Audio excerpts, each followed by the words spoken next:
Thank you, Aaron, for that introduction, and thank you, Sam, for your speech, which transitions very smoothly into mine. Whoops, let's go back, shall we? This summer will see me start my 10th year teaching at OSC. It will also see me celebrate my 50th birthday. Now, for a cricket lover like me, a half century is something to be celebrated, but inevitably it's also a time for reflection. 50 years old, what have I done with my life? Am I happy? What have I achieved? What could I still achieve? And it's my contention today that spontaneous and unconventional travel has brought me to the place where I'm at, not just physically, but socially and emotionally as well. My youth was a little different to the youth enjoyed by the children here at OSC. Here at OSC, we celebrate unity and diversity. If you look at my school, you can see that it was a pretty homogeneous place. So where did I gain my inspiration to travel? Largely from David Attenborough and my father, who you can see pictured in the center. Now, when I was a kid, I wanted David Attenborough's job. I wanted to be that man who traveled the world to every corner, the man who lay beside sea lions on a Patagonian beach, the man who sat beside mountain gorillas in a Rwandan rainforest, and the man who celebrated the dances of birds of paradise in Papua New Guinea. But my father was my hero. And I've inherited pretty much every passion and interest that my father had. My father loved birds. My father loved cricket, soccer, rugby, history, geography, and he loved travel. But he didn't get to travel maybe in the way that I love to travel. He traveled for his work, which in the 1970s he did some quite exotic stuff. He went to Russia and exported Stolichnaya vodka. He went to Japan and exported sake. And he went to South Africa and exported wine. And I remember him coming home to my mother and saying, "Oh, South Africa is this stunningly beautiful country. And one day, in my retirement, I'd like to live there, if and when apartheid ends." Now, sadly, my father didn't get to see apartheid end, and he also didn't get to see his happy retirement. In fact, he died about 1 year after this photograph was taken. And I will never know quite if my father dying when I was 11 years old changed the way that I approached my life. But I think it's fair to say that I didn't want to wait until I was 60 to try and explore the world and find happiness. I wanted to do it there and then. So with my friends in my youth, we would toss a coin, north, south, east, or west. We would jump on a bike, and we would travel west for 2 hours on a bike, reaching a point on the map where we had picked out at random. When we had cars, we'd do the same. Drive north, 2 hours, find a village, pub lunch, come back again. And this I continued through later life. When you're young, you have this tremendous enthusiasm to travel. What you don't have is money a lot of the time. But you don't need money to travel. If you can stick your life in a backpack, if you can put a tent on top of it, and if you can walk, and if you can cycle, you can go anywhere. And the fact that you walk and the fact that you cycle enables you to get under the skin of a culture in a way that conventional travel by pre-booked hotels and pre-booked airplanes just doesn't allow you to do. Some of the most rewarding experiences of my life have been alone, no guide, no porter, 5,000 meters up in the Nepalese Himalayas, not knowing what's around the next bend, not knowing what's over the next mountain pass. My first journey unconventionally outside of the UK was cycling to Spain and back in 1995. Now, I know that unconventional travel was a lot easier in the 1990s. Kids will find this very difficult to understand. I didn't use the internet until 1999. I was 26 years old. I didn't have a mobile phone until 2007. I was 34. It was very easy to travel without pre-booking when you didn't have access to the internet or a phone. That journey to Spain in 1995 on a bike was me trying to recreate Laurie Lee's journey as I walked out one midsummer morning. In his book, Lee leaves home at 19. He walks to London, works in a building site for a year, and with the money, he gets a ferry to Spain and continues his journey. I tried to do the same thing. I worked on a building site for 6 months, I won £1,000 on a horse, and I got a ferry to France with half a dozen ordnance survey maps of France, and I cycled. I actually had a girlfriend at that time who coincidentally was working in the south of France, and me being the romantic I am, cycled all the way to the south of France to see this girl. And when I arrived, in spite of me cycling 1,000 miles, she had already decided that Frenchmen were more romantic than Englishmen. So she told me, get on your bike, go. So I did, plan B, and I cycled over the Spanish Pyrenees. And that way I found Girona and Barcelona and a lot more besides. Creating your own journeys from books is one of the most meaningful and rewarding things you can do. The man at the top that I'm sitting with is in a village called Ujiji in the far west of Tanzania. It was a trip I made in 2001. I got on a train and I traveled for 3 days on a train to the far west of Tanzania, to Lake Tanganyika. Now, Lake Tanganyika, if you don't know, is the longest lake in the world. It's also the second deepest. And at the village of Ujiji was where another man in the 19th century traveled for a long time on his own personal quest to find Dr. David Livingstone. And at Ujiji, where I met that fisherman there, is where Henry Morton Stanley said those immortal words, Dr. Livingstone, I presume. The man in the white, in the far right, was another quest. I made that in 2010. This is closer to home. This is Sri Lanka.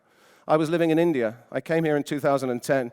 I made a trip at Christmas around the south coast, principally to find that man. In the first Lonely Planet travel guide after the tsunami in 2005, there was a whole-page feature on this man. He lived in the village of Calcutta on the east coast. On the morning of the tsunami, December 26, 2004, he traveled by tuk-tuk inland to buy tambili. And it was as he was traveling inland that he heard the news of the tsunami, and he raced back to discover that not only was his house gone, but his wife was gone, and his children were gone as well. And there was a feature of this man. I set out to find him, and I found him on Christmas Eve, 2010. And I spent Christmas Eve with him, and I spent Christmas Day with him. And on Boxing Day, I paid him an exorbitantly large amount of money to take me in his tuk-tuk from Calcutta to Harbourana, where I jumped off and got the bus to Trincomalee and said goodbye to him. And finally, the lady in the middle, at the bottom. This is possibly the most rewarding and meaningful journey of my life.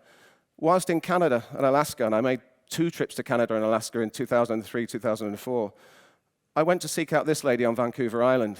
This was my grandfather's widow. Now, this lady, I sat with her in a Pizza Hut in Nanaimo on Vancouver Island, drank 4 bottles of pale ale each, and she told me the history of my grandfather, and she told me the history of her life. And these stories belittled anything I have ever done and will ever do. She grew up in Nazi Germany.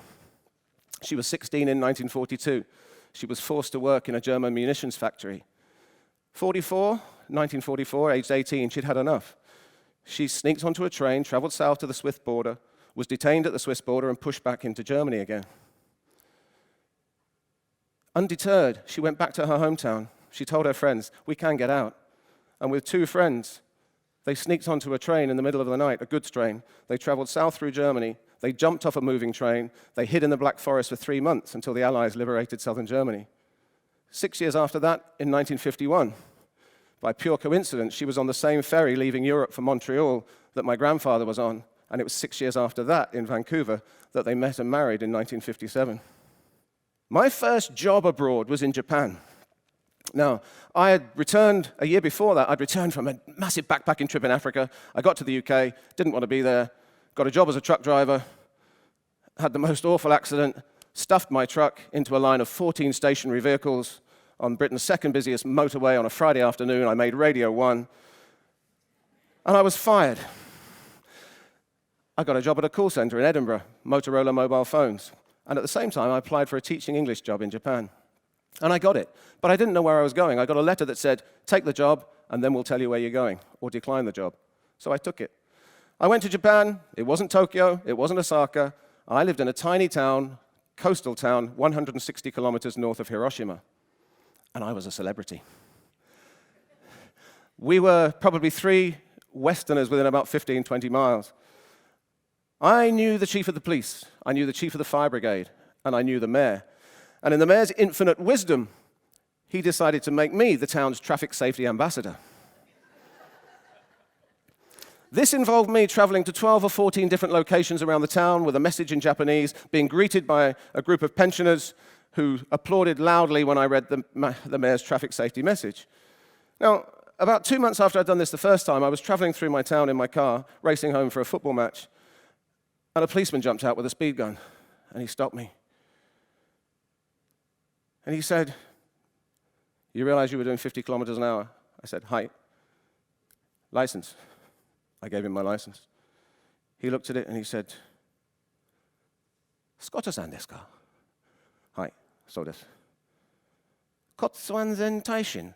That's traffic safety ambassador. Kotsuanzen Taishin Skotasan desu ka? Now, apart from diplomatic immunity, the best thing that came out of my time in Japan was primary school teaching. I initially went there to teach at junior high schools, and I did this for about 6 months before one day I was invited to a primary school. I spent one day with a grade 5 teacher in her primary class, and I knew my vocation. I knew what I wanted to do. I watched her hug those kids at the end of the day, and those kids go home, and I thought, I want to be a primary school teacher. That's what I want. I want my own class of kids to nurture, to teach. So I went home to England, and I became a primary school teacher, although I did a little bit more traveling in between. This is going on a bit long. I'm sorry. I apologize. So, avoid planes.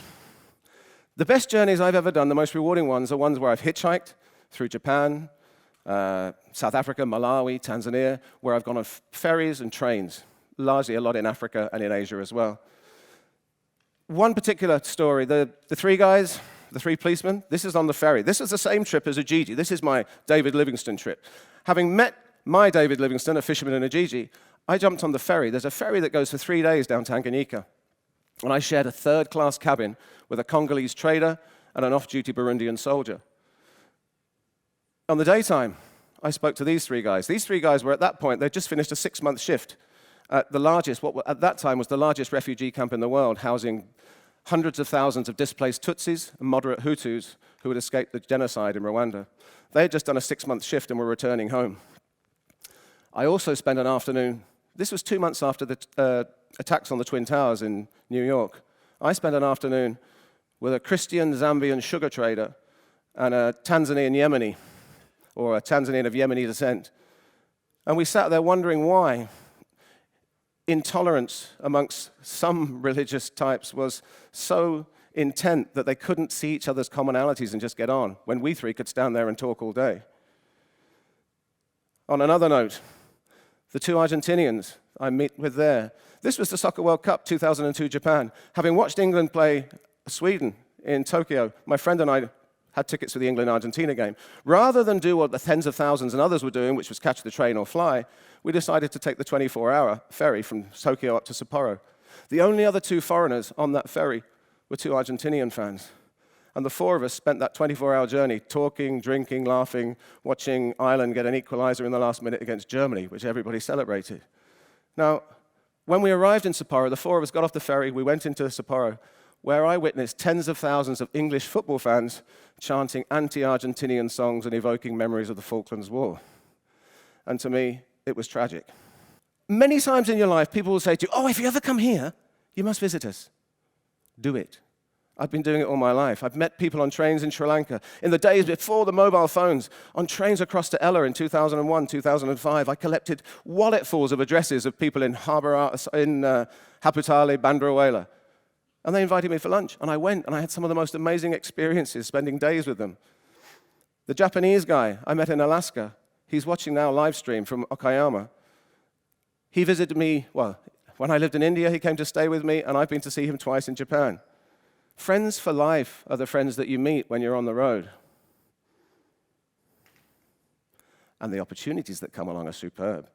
When you travel randomly for months and months and months, you might find yourself in a Bollywood movie. You might find yourself skydiving over Victoria Falls or climbing Table Mountain. The summit of Kilimanjaro seems to have disappeared.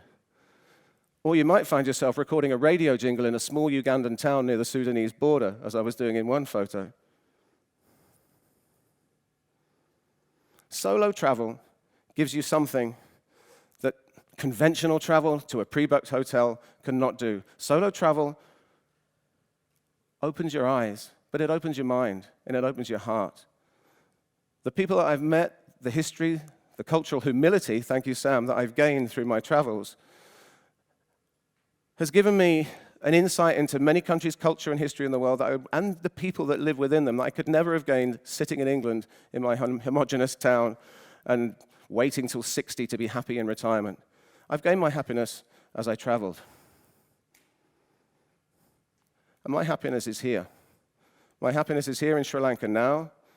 I've met the most beautiful, lovely woman who I've married, and I've been rewarded with the most gorgeous son. And if I walk out of this school today, if I walk out onto that Panapitia Road and the number 174 to Barella strikes me down and I'm dead, I die with absolutely no regrets. Absolutely none. Many people say, all the world's a stage. I've played my part. I've played in many, many scenes. Now, it's your turn. Thank you very much.